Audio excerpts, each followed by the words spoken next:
Brasil inteiro, de Minas inteiro. Acho que Guimarães Rosa já falava que Minas são várias, né? Que bom, que bom. Tem gente do país, do estado inteiro. Legal, meninos, meninas.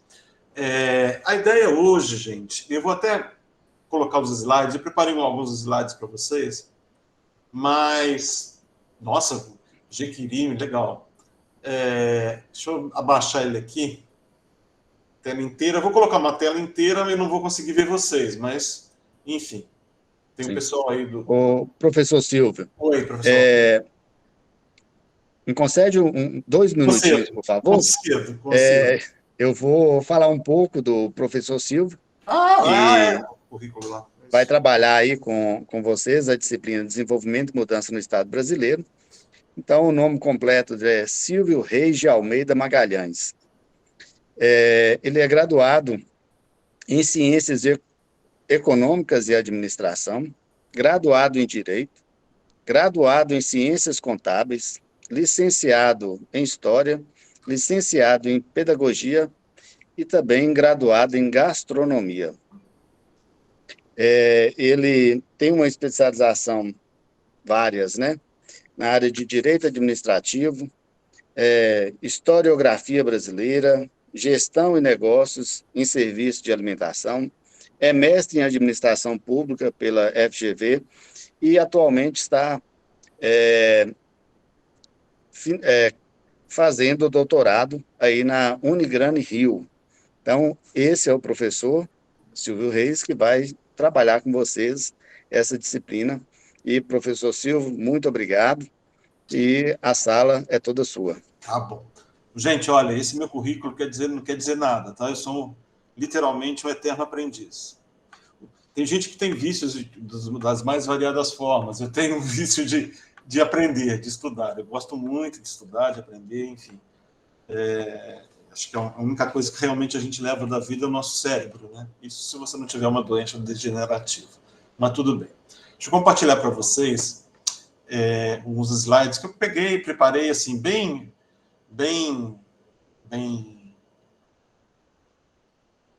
Se aparecer, vocês me falam. Apareceu para vocês os slides?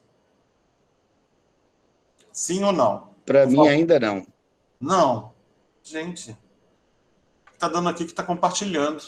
Não, não apareceu? Não, ainda não. Então deixa eu tentar de novo, tá? Peraí. Vou tentar de novo. Compartilhar numa janela, então. Vamos tentar. Não. Professor, pode ser em função da internet, porque estava carregando e parou, tá? Deixa eu ver aqui. Parar a apresentação. Vou tentar de novo, tá? Pela última vez. Senão, eu vou no gogó mesmo, não tem problema nenhum. Tela inteira. Pode ser internet também. E agora? Agora deu. Apareceu. Sim. Que legal, que ótimo. Vou colocar no modo de apresentação. Ficou melhor assim? Ficou, né? Gente, a nossa disciplina vai dar uma passagem aí em mais de 200, praticamente 200 anos de história, ou quiçá até mais anos que isso, né? E a gente vai começar, a ideia era o seguinte, começar com a República Oligárquica, né? Muitos de vocês já viram, com certeza já viram isso em história, ou já estudaram isso, ou já fizeram uma graduação em história, ou em sociologia, enfim, em economia também, se você pega um pedaço dessa parte. Mas eu tenho um lema na minha vida que eu sigo muito, e vocês também já ouviram esse jargão, com certeza já também, né? O homem, ou o ser humano que não conhece sua própria história, está sujeito a repetir. E me parece, e eu tenho certeza disso, que a gente vive numa grande peça de teatro, né? O enredo praticamente é o mesmo, e só muda os atores, né? Parece que a história da humanidade, a história brasileira, a gente tem se vivenciado isso claramente, né?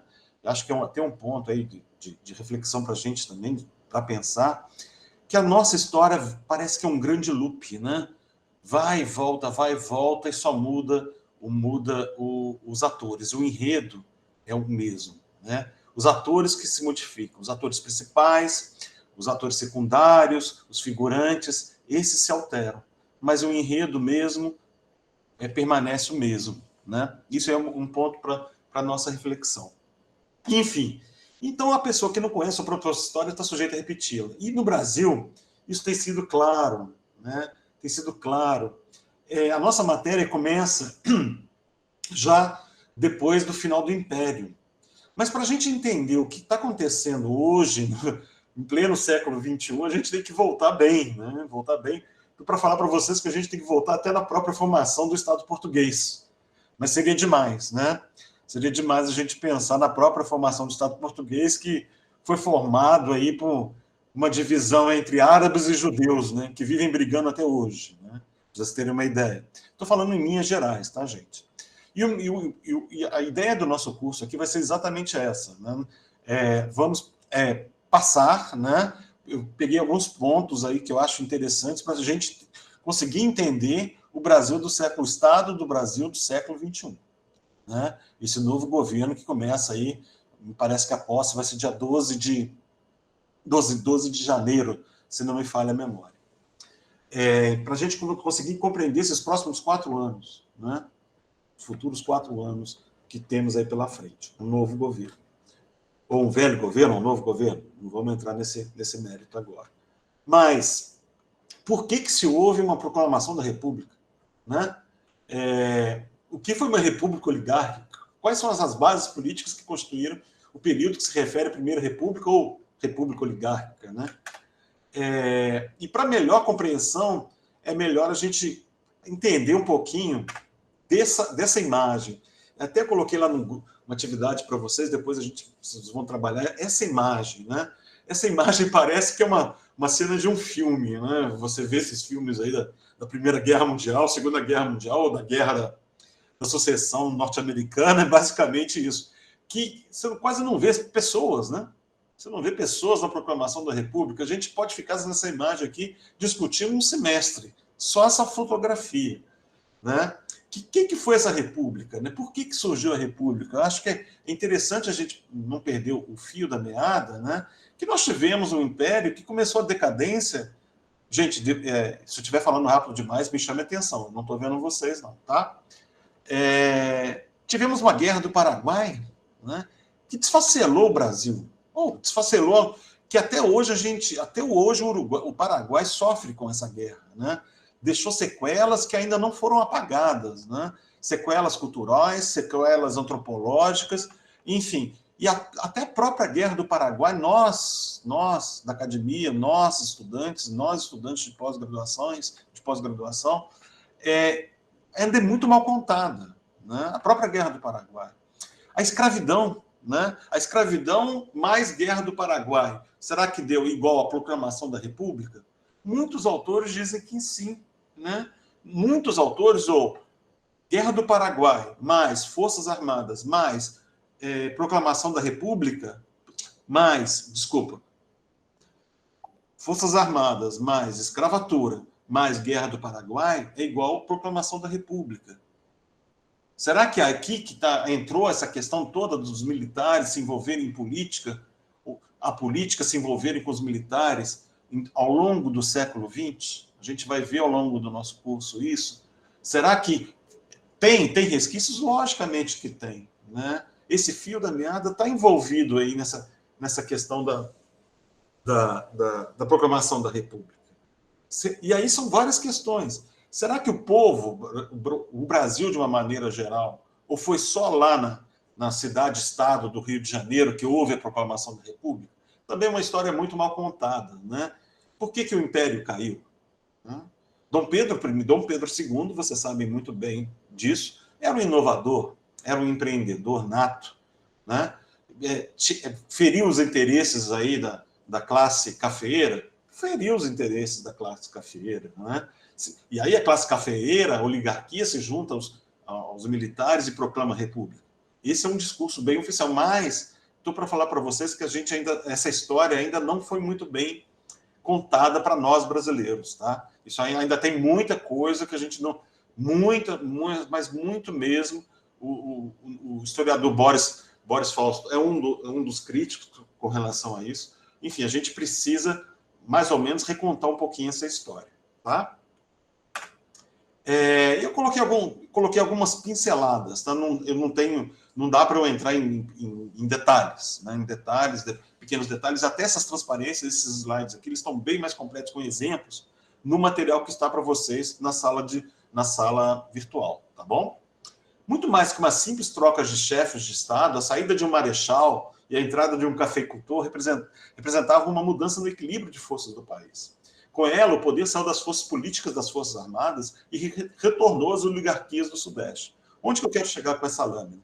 Aí eu já fiz um corte temporal muito grande. Eu já saí aí dos primeiros presidentes militares, né, que fizeram a proclamação da República, enfim.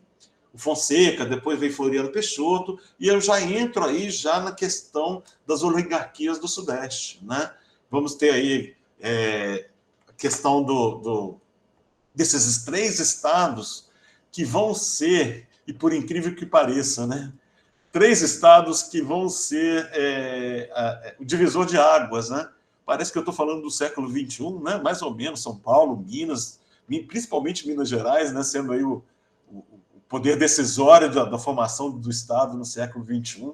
Enfim, então esses 3 estados, esse tripé de estados, Rio Grande do Sul, São Paulo e Minas Gerais, vão aí misturar toda hora, bater no notificador e vão comandar esse país, né?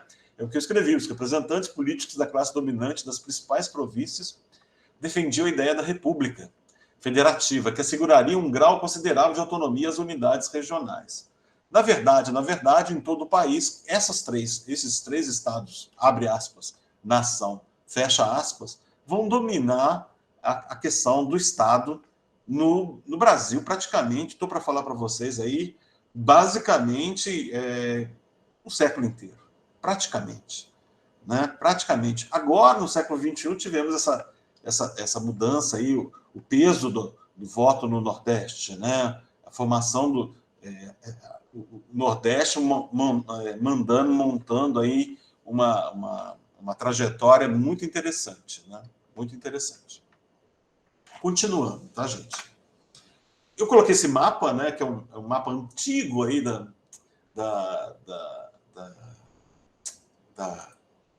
Brasil, né? Do Brasil, né? Bem antigo mesmo, eu adoro mapas, né? Enfim, e mostra aí a política dos estados, né? Que foi o governo, quer dizer, até parece com dias atuais também, né? Do governo Campos Salles. E o que foi essa famosa política dos governadores? Que hoje, pode-se dizer que também hoje tem-se outro nome, né? Hoje nós temos aí um Congresso, a gente não sabe o que o Brasil é, se é um presidencialismo, se é o Congresso tem hora que manda mais que o presidente, enfim. Que presidencialismo é esse? Tem uma grande discussão também com relação a isso, né? E aí, assim, para tentar fechar um conceito, né, de que seriam essas oligarquias, né? As oligarquias eram constituídas por grandes proprietários de terra que exerciam o monopólio do poder local. Este período da história republicana é caracterizado pela defesa dos interesses desses grupos, particularmente da oligarquia cafeeira, né? Que ainda tem um poder muito grande, né? O café já foi, deixou de ser e ainda é um grande produto de exportação, né? Nós de Minas, aqui temos várias pessoas também do sul de Minas, nós sabemos o poder que o café ainda exerce na economia nacional, né? E como exerce. Hoje, tudo bem. E a agricultura, né? A agricultura é ainda o nosso carro-chefe, né? Nosso carro-chefe da base exportadora, e tem também um grupo muito forte politicamente falando, né? Todos nós sabemos disso também. Esses grupos oligárquicos vão garantir a dominação política do país através do coronelismo, né? Do voto do cabresto e da política dos governadores e da política de valorização do café. Ou seja, nós, brasileiros, sempre tivemos esses lobbies, né? Eu penso que o lobby, de uma maneira geral, ele é alguma coisa até válido, mas desde que ele seja um pouco transparente. Isso nunca ocorreu no Brasil, né? Nunca ocorreu. Sempre as coisas bem debaixo do pano, né? A gente só teve um processo de abertura efetiva mesmo com a pujança da internet, né? Com as suas mazelas, abre aspas, aí as fake news, mas de um certo ponto houve uma abertura aí da informação, né? O acesso à informação. Isso, eu acho que isso aí é um ganho. Se a gente for colocar na balança, sai ganhando ainda com relação às fake news, né? Coronelismo, né? Até hoje, olha, hoje eu estou trabalhando no norte de Minas, eu não sou do norte de Minas, eu sou da zona da Mata Mineira, eu sou de Juiz de Fora. Mas eu trabalho hoje aqui em Teófilo Otoni, no norte de Minas. Não fazendo juízo de valor, na minha terra também tem, no sul de Minas tem, Minas inteira tem, essa palavra coronelismo não morreu ainda, gente. Aquela velha frase que a gente ouve falar aí do famoso, do nosso antropólogo aí, Roberto da Mata, né? Abre aspas, você sabe com quem está falando, fecha aspas. Isso ainda é uma realidade nesse país, né? E olhe a famosa carteirada, né? Olha com quem que você está falando, né? Enfim, isso no Brasil ainda é uma realidade, né? O voto do cabresto, né, também é uma realidade nos grotões desse país. A gente sabe disso, né? E essa política dos governadores também, isso aí só mudou, é o que eu falei no início, né? O enredo é o mesmo, só muda os atores, ou muda o vocabulário, ou o sinônimo das palavras, né? O que foi essa política dos governadores? Eu coloquei aqui, mas eu coloquei aqui de uma outra forma mais ampla, né?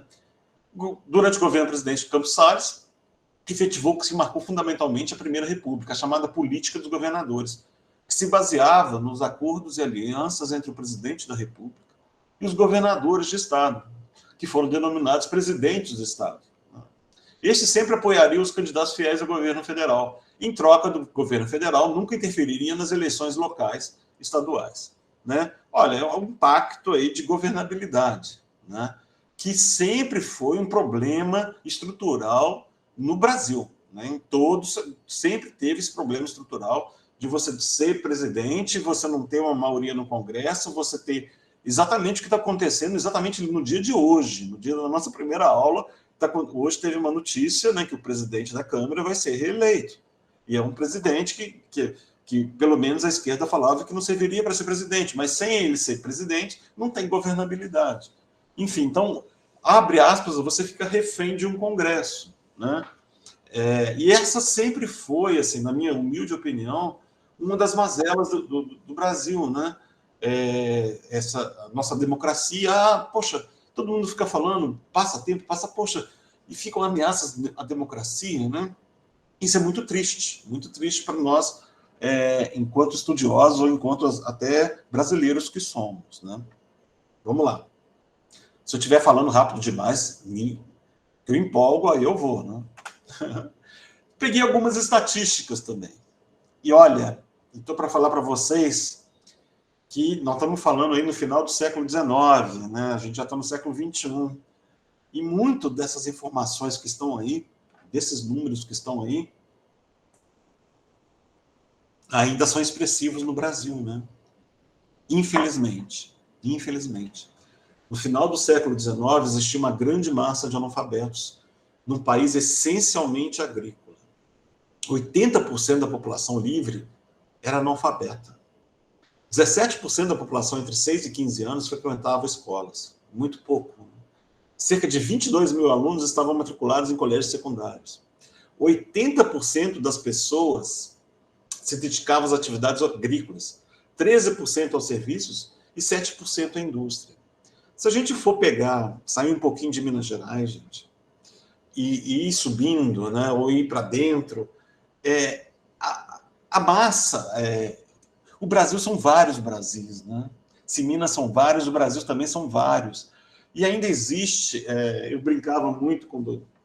Eu sou professor há um bom tempo, né? Vamos dizer que desde o século passado. Eu não vou falar a minha idade para vocês, mas eu brincava muito que... como é que era? Onde tem máquina de cortar salame, sempre vai ter uma agência do Bradesco, né? Enfim, nessa época. porque o Brasil ainda tem situações, tem grotões nesse país que ainda não tem energia elétrica, né? Nós temos ainda tribos indígenas, ou como se fala agora, como é que chama? Os povos originários, né? Eu acho que até é um termo super legal, né? Você fala povos originários. Existem povos originários que a gente não conhece ainda na Amazônia, né?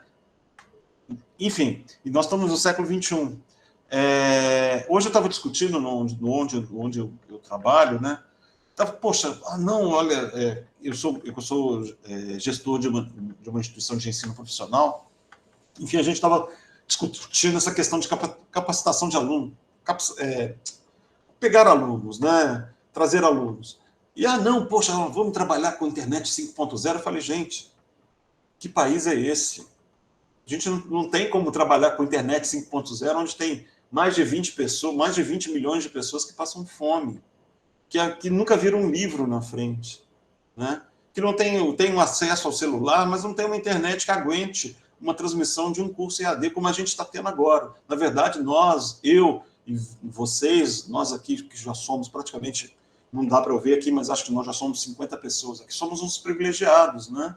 Estamos tendo uma aula, em cada um aqui num ponto de Minas ou do Brasil, e assistindo uma aula, com a internet funcionando, enfim. Nós somos extremamente privilegiados, né? Esse slide aqui, gente, dá também para a gente ficar discutindo um curso inteiro, né? Em todos os seus sentidos, tanto do ponto de vista da pedagogia, da economia, da história, da antropologia, da administração, quiçá até da própria gastronomia, que eu gosto muito também. Enfim, então é esse Brasil aqui que vai ter essa proclamação da República, é esse Brasil aqui que vai ter essa oligarquia aí, ou essa política dos governadores, ou até, quiçá, a política do café com leite, né? E que vai ser uma massa de controle político eleitoral, tanto o clientelismo como o coronelismo, né? São palavras que estão também na ordem do dia de hoje, né? Dia 29 de novembro, né, de 2022. Isso aqui também não morreu ainda, né? Não morreu. E aí a política clientelista, o que era isso, né?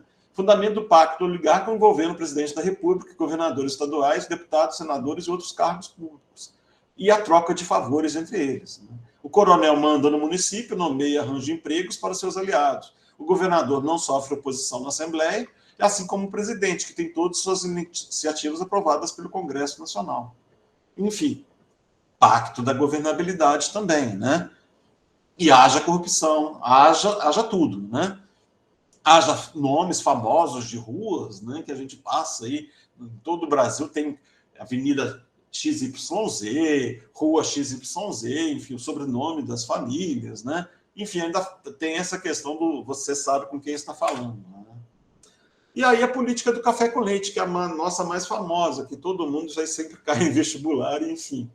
Mas também não existe um aprofundamento, né, com relação a isso, né? A Primeira República é conhecida no senso comum como a política do café com leite, o que exprime a ideia de que uma aliança entre São Paulo, café, e Minas Gerais, desculpa o erro de português, Minas Gerais leite, comandou no período da política nacional, o que representava essas diversas oligarquias estaduais, né?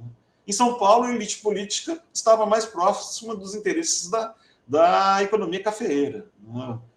O Vale do Paraíba, né? Com o correr do tempo também da indústria, famílias como os Matarazzo, né, foram surgindo por aí, né?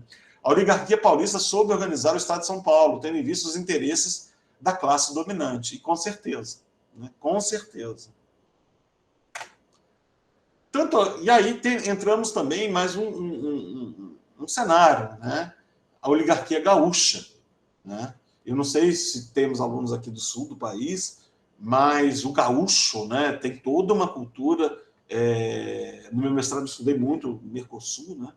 E passei muito tempo no sul do Brasil, enfim, é uma outra forma, um outro pensamento, né? A cultura gaúcha, né? O ser gaúcho, né? E eles começam também a indagar, por que café com leite? Por que eu também estou fora desse poder, né? Então, sempre ficava um presidente do Partido Republicano Paulista e outro do Partido Republicano Mineiro. essa política era muito criticada pelos empresários ligados à indústria, que também, gente, aí uma outra história, aí a gente vai, aí entra a questão da economia, né? E aí tem um autor que eu recomendo muito para vocês, um autor que eu gosto muito, foi o meu, vamos dizer, meu espelho, né? Foi o Celso Furtado. Eu cheguei a ler praticamente quase toda a obra dele.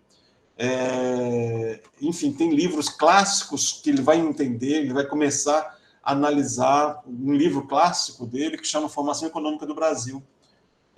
Quem tiver interesse em se aprofundar, porque eu falo uma coisa para vocês, tá? Economia, política sempre andam de mãos dadas. Se a economia vai bem, a política vai bem. Se a economia vai mal, a política vai mal. Tem um filme, eu recomendo para vocês, uma sessão pipoca. Recomendo, alguns de vocês com certeza já assistiu, né? Com certeza. Tem no YouTube, tá? Que vai contar um pouquinho da história do século XX, e aí dá para você trazer para o Brasil. Chama Nós que Aqui Estamos, por Vós Aqui Esperamos. Vou repetir. Nós que Aqui Estamos, por Vós Aqui Esperamos. É um documentário de um brasileiro que fala sobre a história do século XX, né? Uma história de guerras, uma história de negócio, de direitos, né? Avanços no direito, principalmente avanços dos direitos sociais, humanos, né? Direitos da mulher. É uma história de um século de avanços tecnológicos profundos. Está também o avanço das guerras, enfim. Vale a pena assistir, tá? É um documentário meio triste, alegre, mas é mais triste. Eu recomendo, assim, veementemente vocês assistirem. Permitiu à burguesia cafeira paulista controlar no âmbito nacional a política monetária e cambial, a negociação no exterior de empresários para a compra das sacas de café excedentes, né? Para Minas Gerais, o apoio de São Paulo garantia a nomeação dos membros da elite mineira para os cargos na área federal e verbas para obras públicas. Os paulistas e mineiros ocupavam os cargos da presidência da República e os ministérios da Justiça, das Finanças, da Agricultura, vice-presidência, etc. Ou seja, mandavam no país, né? Só que não se esperava que existiria uma crise de 29, né? Uma crise de superprodução, uma crise de confiança de mercado. É uma crise que esse mercado, né, que hoje também não sai da... Se você der um espirro a mais e o mercado não gostar, nossa, você é exterminado, né? Então, esse ser invisível que se chama mercado, né? E esse ser invisível, intangível, está aí na nossa augúria desde que o Brasil é Brasil, né? Enfim, desde lá da época, como é que chamava o evangelista lá, Barão de Mauá, né? Foi brigar com a Inglaterra, também vale a pena ler a história aí do Barão de Mauá, fazendo uma ligação, um link aí entre economia e política. Muito interessante também, até um link entre economia, política e administração. Muito interessante. Então, os paulistas mineiros, como é de conhecimento de vocês, dividiam isso. Só que existia uma crise em 29, e existiu uma crise em 29. Né? Eles não pararam para pensar um pouquinho sobre isso. E depois daí, foi um elemento fundamental na Primeira República, né? A União foi feita com preponderância de um ou de outra das duas forças. Ainda hoje, né, isso que eu também falei no início aqui do nosso bate-papo, São Paulo e Minas exercem enorme poder na política brasileira. Enorme. Principalmente graças ao grande número de eleitores que possuem, portanto, graças à sua influência no nível federal, né? O Sudeste, né? Rio de Janeiro também tem essa influência, né? Espírito Santo fica um pouco em quarto plano, ou quinto plano, sexto plano, né? Se a gente pegar os estados do Sul também, ultrapassa aí o Espírito Santo. Mas ainda São Paulo e Minas Gerais, não nessa ordem, vou dar uma de bairrista também, eu acho que é Minas Gerais, depois São Paulo, nessa ordem ainda exerce uma forte influência, um forte poder na centralização política do Brasil. Isso é bom? Eu acho que não é bom, né? Eu pessoalmente não acho, mas temos uma Constituição, né? Por exemplo, você eleger o mesmo número de senadores em todos os estados, eu não acho isso proporcional. Eu acho, aí tem vários detalhes, né? Você ter o voto obrigatório, também penso eu que nós já somos maduros o suficientes, e penso eu que a nossa democracia também é madura o suficiente, por mais testes que houve nos últimos anos, né? Vai manter a ditadura, vai manter a democracia, enfim. E ela se mostrou aí estável. o voto obrigatório também não deixa de ser um voto de cabresto, né? Eu acho que nós já somos maduros, já temos tecnologia suficiente para um voto optativo, né? Não sei, isso também dá um grande debate, né? Enfim, vamos lá. E aí começa a surgir novos atores nesse nosso enredo, né? Que em 1930, ocorrem as eleições para a presidência e, de acordo com a política do café, era a vez de um mineiro assumir. Porém, o Partido Paulista, do presidente Washington Luiz, indicou o Júlio Prestes, a sucessão, rompendo com café com leite. Os mineiros não gostaram dessa aliança, se juntam com o pessoal da Paraíba, junto com o Rio Grande do Sul, e aí vem o nosso querido, mais famoso presidente Getúlio Vargas, né? Júlio Prestes sai vencedor nas eleições de abril de 30. O mundo também já não respirava mais a cavalo em 1930, né? Já tinha pós aí, crise de 29, né? Deixando descontentes os políticos da Aliança Liberal, que alegam fraudes eleitorais. Tanta semelhança, né?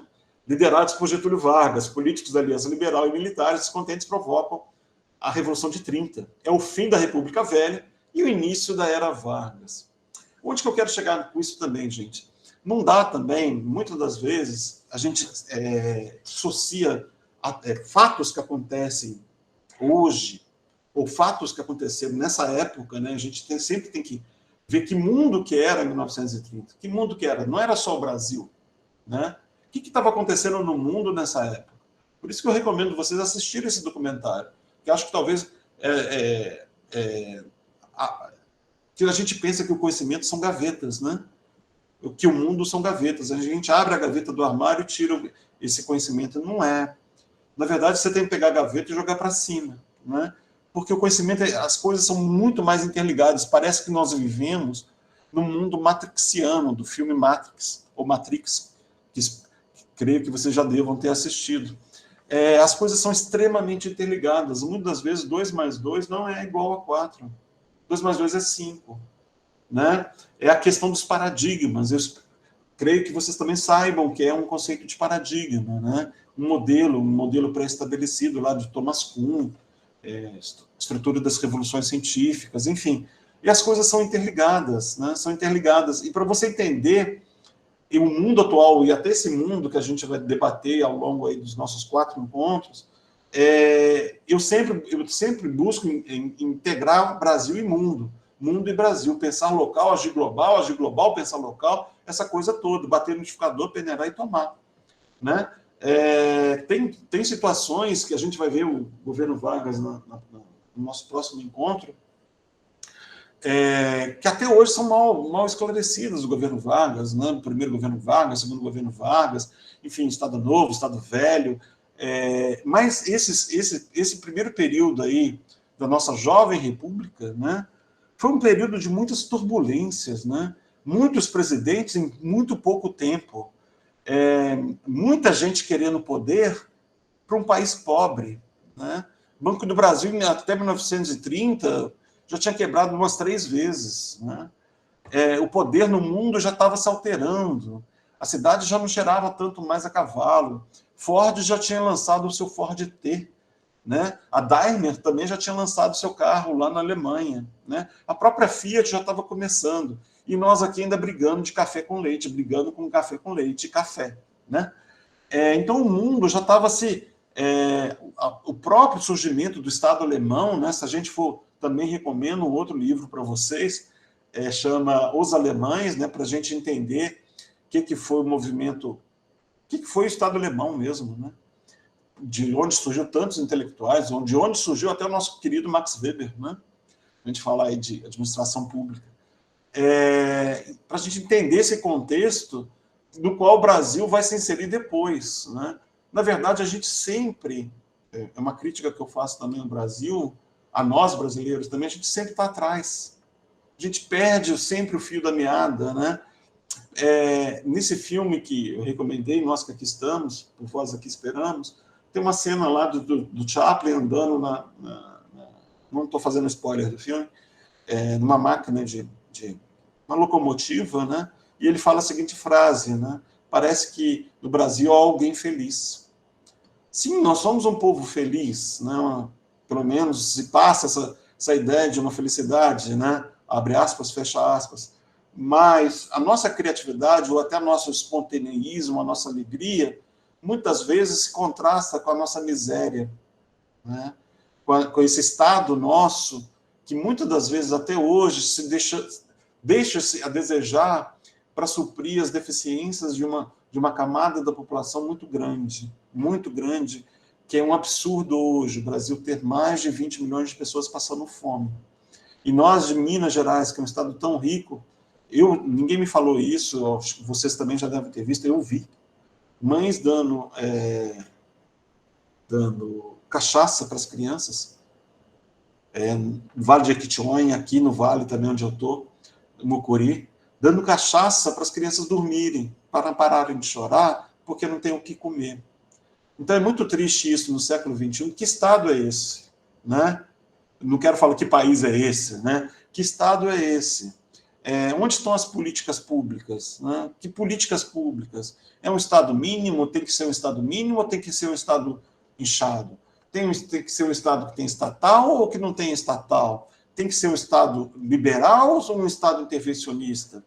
Essa é uma ideia que nós brasileiros decidimos via voto, porque não existe coisa melhor que a democracia.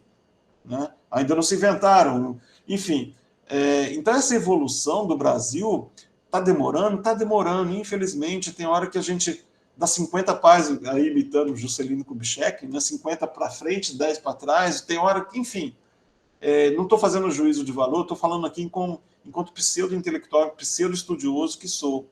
Né? O meu partido chama Partido do Silvio, PS, Partido do Silvio. Tá?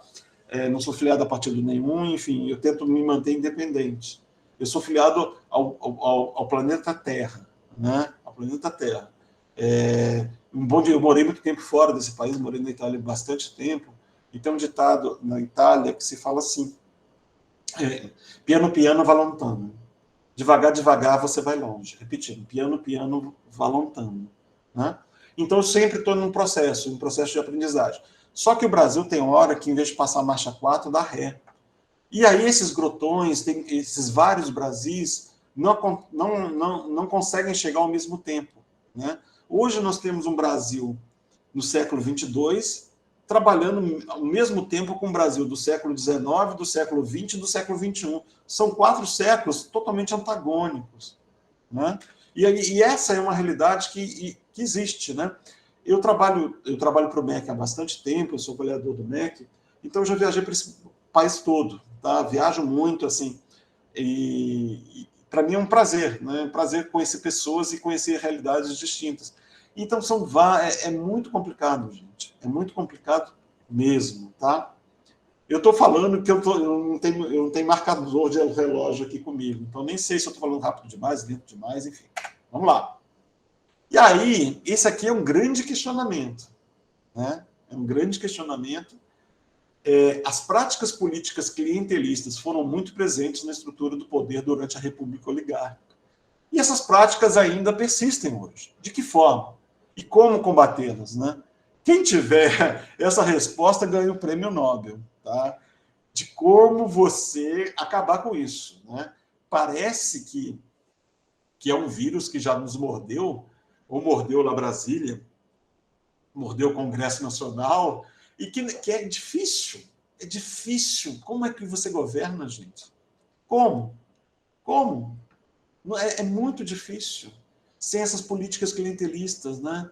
Tipo, eu não sei se vocês devem ter assistido o filme Tropa de Elite. A primeira parte do filme Tropa de Elite é fantástica. Né? Aí tem uma cena lá, como é que é? Não, acho que é do segundo Tropa de Elite 2, perdão. Que ele fala assim, ó, poxa, eu quero tirar férias, papapau, não sei se vocês vão lembrar. Aí o sargento que está sentado, sargento, tenente, sei lá, ele abre a gaveta e fala assim, você tem que me fazer rir. É mais ou menos por aí, né? Pô, olha, se você quer tirar férias, você tem que comprar suas férias, né? Enfim, isso acontece no dia a dia, né? No dia a dia, no dia que a gente fura uma fila, no dia que a gente fala o nosso sobrenome, no dia que você vai numa... Isso acontece direto, deixa para lá. Mas, enfim, vamos lá. E aí eu terminei os meus slides. Deixa eu voltar aqui para a gente, para a apresentação. Quantas horas? Quase Professor, são 20 horas e 52 minutos. 52. Você está, como se diz, com a tempestividade e cronometrado muito, muito eficiente. Mas o professor Alessandro e colegas, tem 47, quase que eu acertei. Não, tem 55? Uau! Legal, há muito tempo que eu não tenho uma turma tão grande, tá, gente? Pois é. Ainda mais em pós é milagre, tá? Milagre. Alguns alunos meus falavam que, Silvio, tem uma aula com você na sexta-feira à noite, eu entro em depressão. Você acaba com o meu final de semana. Mas, gente, eu não sei mentir, né? Eu sou muito realista e por ser realista, você sofre também muito, tá, gente? Sofre muito porque eu não consigo colocar uma venda nos meus olhos, entendeu? Talvez se eu fosse, não vou usar um conceito marxista aqui de alienação, né? Se eu fosse uma pessoa alienada, eu poderia falar, não, cada um por si, Deus por todos, né? Não tem negócio desse? Não dá para ser assim. Não dá para. Eu, por exemplo, eu não me sinto bem, não estou falando. Eu sou um privilegiado de ter estudado tanto, né? De ter estudado com verbas públicas, né? Eu fui bolsista, sempre trabalhei, estudei, sempre, desde os 15 anos que eu trabalho, sempre estudei, trabalhei, enfim, e o governo me ajudou muito, né?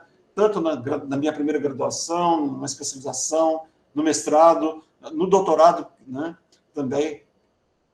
Então, eu devo muito à sociedade brasileira, né? Eu comecei dando aula no Estado, dando aula no Estado, no curso técnico de contabilidade do Estado de Minas, em Juiz de Fora. Não vou falar o ano, não me pergunta que eu não vou falar o ano, mas foi no século passado, né? E eu tenho muito orgulho de trabalhar hoje, eu trabalho com ensino profissional, como eu falei com vocês. Eu penso também que o ensino profissional, o ensino técnico, não é só o técnico, né, o superior, os dois dão para trabalhar conjuntamente, né? E aí os institutos federais fazem um trabalho magnífico, porque a gente precisa conciliar a graduação com o técnico com a graduação. Eu acho que a saída do país é por aí, é com a educação. Sem educação, se com a educação já está difícil, imagine sem, né? Então, acho que vocês estão fazendo aí o seu curso, né? Um curso, você trabalhar com administração pública, ser servidor público, né? A própria palavra servidor público, né? Ser servidor do público, né? Eu sei que muitos, a maioria, depois entram pelo concurso, mas depois se apaixonam por ser servidor público, porque tem que gostar muito, né? Tem que gostar muito de você servir a um público tão carente, tão necessitado de atividades primárias, né? Coisas primárias. Quando eu dei esse exemplo, quando eu vi essa cena da criança, a mãe dando cachaça para a criança, no Vale de Jequitinhonha, para cima de Diamantina um pouquinho, eu vi, ninguém me falou. Eu sou muito de pesquisação mesmo, de ver, né? Tipo São Tomé, né? Pagar para ver, né? De ver. E isso é a cena mais chocante que eu já vi na vida. Eu já fui na guerra, né? Já fui na guerra da Bósnia, já vi neonazistas, já vi um pouquinho de tudo nessa vida, gente. Um pouquinho, graça. E acho que eu vou pegando, e isso me alimenta, né? O meu prazer que tenho é conhecer, né? Sempre ter conhecimento. Eu não sei agora, professor Alessandro, o que eu faço, se eu abro para pergunta, não sei como é que... Tranquilo, eu vou conduzir a dinâmica aqui, professor. Parabenizá-lo aí pela excelente aula, muitas manifestações aí no nosso chat aí, o pessoal elogiando muito e gostou muito da aula e da temática. Eu acho que o senhor foi muito feliz e muito assertivo em trazer essa discussão aí, tanto da questão do governo, Estado, da economia política, traçar todo esse histórico. Eu acho que foi bastante interessante. Eu saí recentemente de um mestrado em desenvolvimento social, onde a gente trabalha essas temáticas, então, assim, foi extremamente produtivo a discussão, tá? Tem algumas mensagens que eu destaquei aqui no chat, só para comentar, a gente refletir, né? O professor Sebastião fala aqui que é estudar o passado para compreender o presente, né? E projetar o futuro, né? Isso é bastante relevante, né? A Mariana Teixeira pede depois para o senhor, se possível, encaminhar os slides, aí eu deixo a sugestão aqui, que seria, talvez, postar lá Sim, na sala para o pessoal. Seria, professor Alessandro, já né? estão. Os slides vão estar Ok, disponíveis agora, logo depois de terminar a aula, já vai estar lá. beleza. A Gisele Costa fala aqui da República da Espala, de 1889 a 1894, né, a República Oligárquica. Sim, Eu acho, sim. né, são fenômenos aí que aconteceram aí na nossa história, né? O Márcio Leles aqui comenta sobre, ele é da região, parece muito do leste de Minas, onde o café é ainda muito, é a base, né, encontrada lá e é um fundamento muito forte lá da economia da região, Sim. né? A Raquel Oliveira coloca aqui uma questão que eu achei também bastante interessante para trazer, quer dizer, como uma boa aula de história, né, permitiria a mudança na nossa história, né, na nossa história brasileira. O professor Alessandro, com certeza, né? Com certeza, eu acho que falta muito, né? Falta a gente. Eu vou falar aquele jargão, acho que ninguém vai esquecer mais, que já vou falar pela quarta vez. Quem não conhece a própria história está sujeito a repeti-la, né? Com Sem certeza. dúvida nenhuma. E aí, a Vanessa do Carmo fala que a impressão que ela tem é que é isso mesmo, sempre estamos assim, atrasados, né, em relação à questão do progresso da humanidade. E a gente sabe, tem toda aquela discussão de conceito de progresso, o que é Sim, mesmo progresso, o desenvolvimento, né?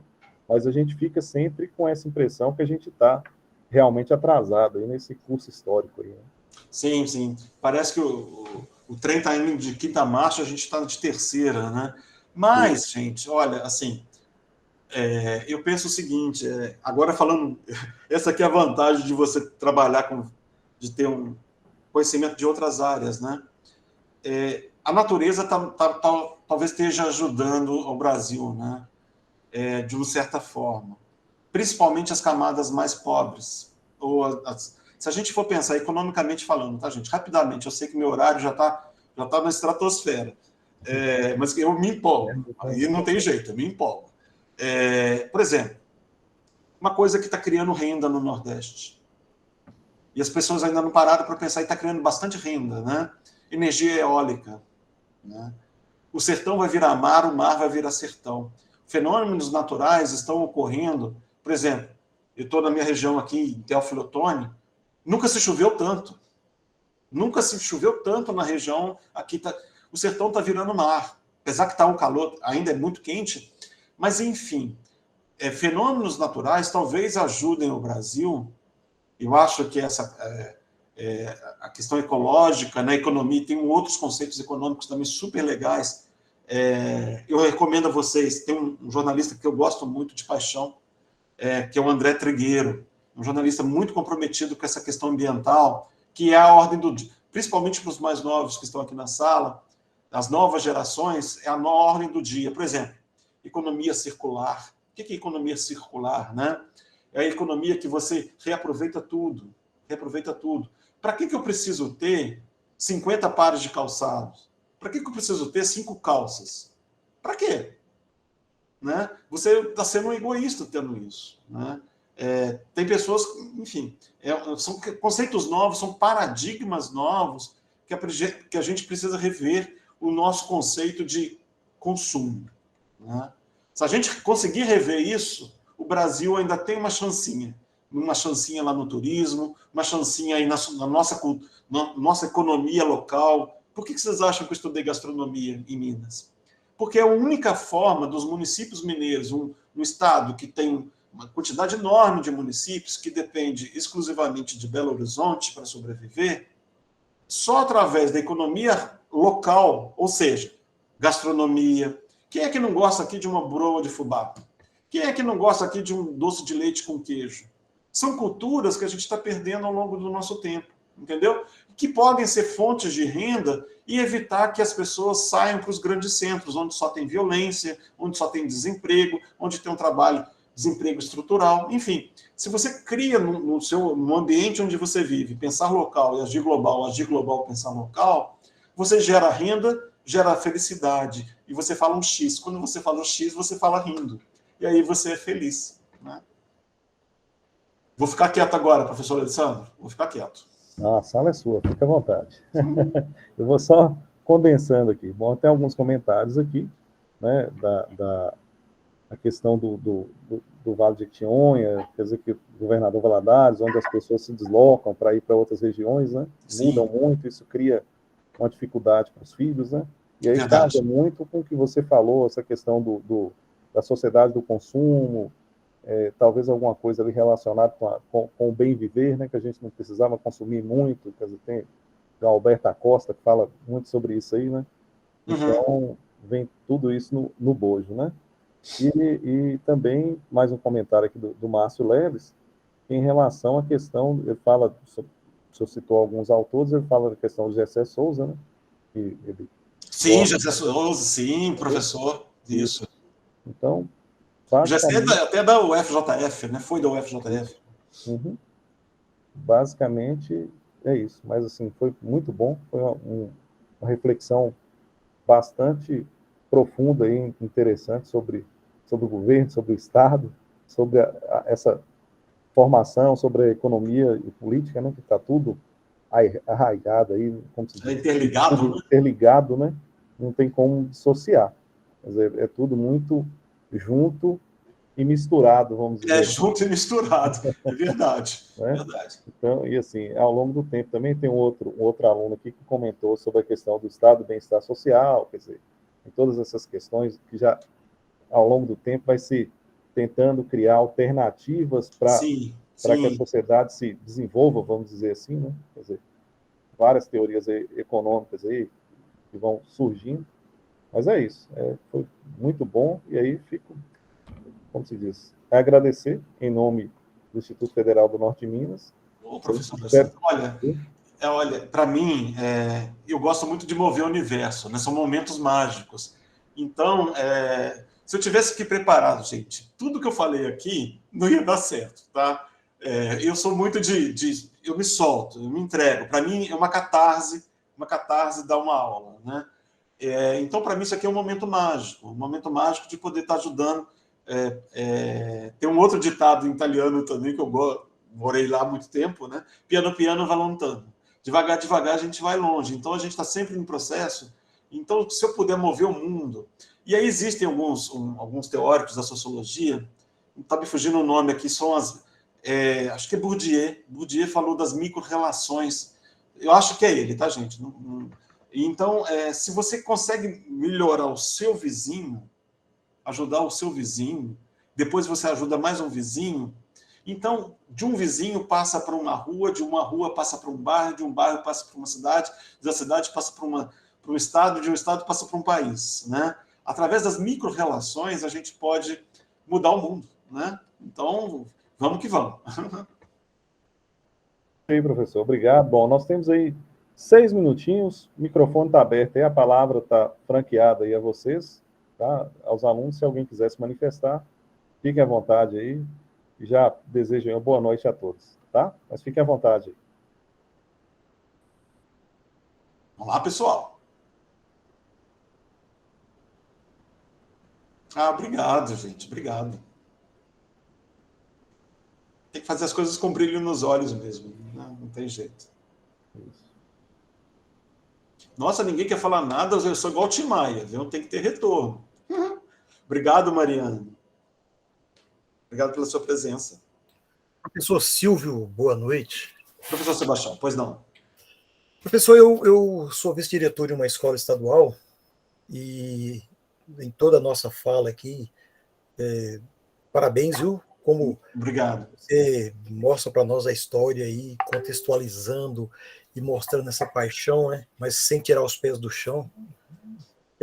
Eu coloquei uma pergunta aí, professor, que é uma indagação, que como vice-diretor, eu acabo sendo político o tempo todo, mediando ali os conflitos, as situações. Uhum. E como ser um bom gestor público, professor, sem entrar nessa seara aí da política?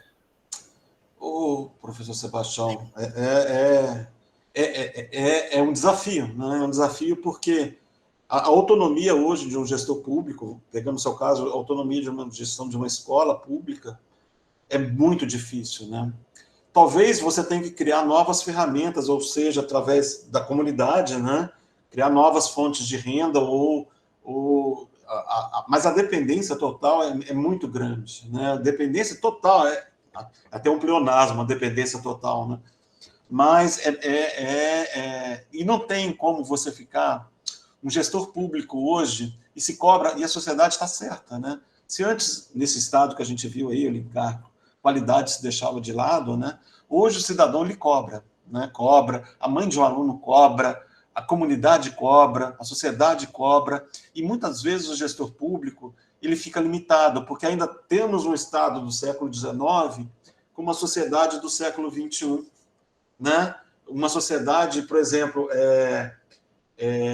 que cobra aí um Wi-Fi dentro de uma sala de aula. Ah, não, que aqui não pega internet, aqui não tem computador. Ah, não, olha, que eu vou na cantina, só tem comida para obesos, né? Essa comida aí não tem uma comida fit. Enfim, então começa, né? E uma classe média empobrecida cada vez mais, e o Estado vai inchando as escolas, né? Vai inchando as escolas e não te dá uma infraestrutura básica para o gestor fazer um desempenho de qualidade numa escola pública, né?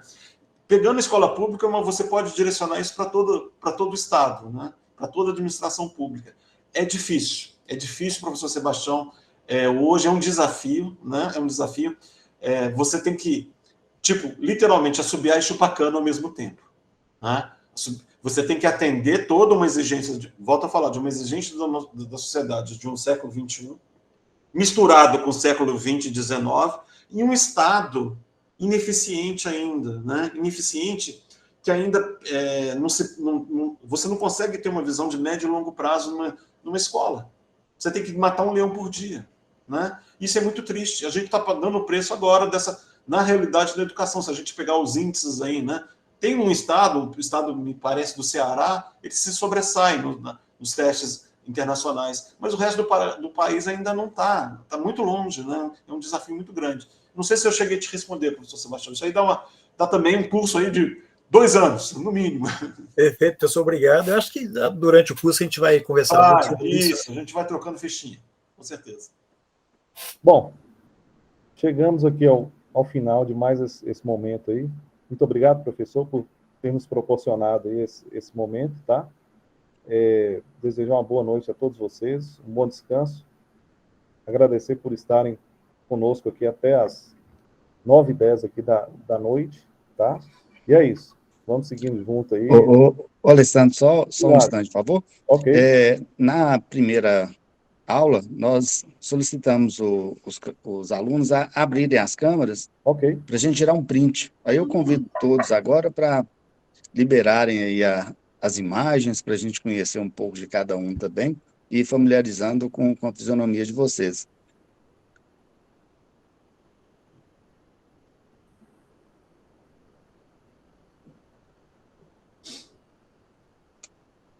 Momento histórico, gente. Vamos falar X. Pessoal, muito obrigado. Professor Silvio, muito obrigado. Foi uma excelente aula. Muito obrigado, Alessandro, pela mediação aí. Obrigado a todos os alunos que estiveram presentes e ficaram até o final também. Professor Silvio já deixou um gostinho de quero mais para a próxima cenas aula. dos próximos capítulos, aguardem. Então, nós convidamos todos a participarem aí na próxima semana, na terça-feira, às 20h10, para esse segundo momento aí de degustação desse conhecimento e de tudo isso que o professor Silvio passou para a gente aí, tá bom? Muito obrigado, pessoal. Boa noite. Obrigado, e um boa bom noite a descanso. todos. Boa noite.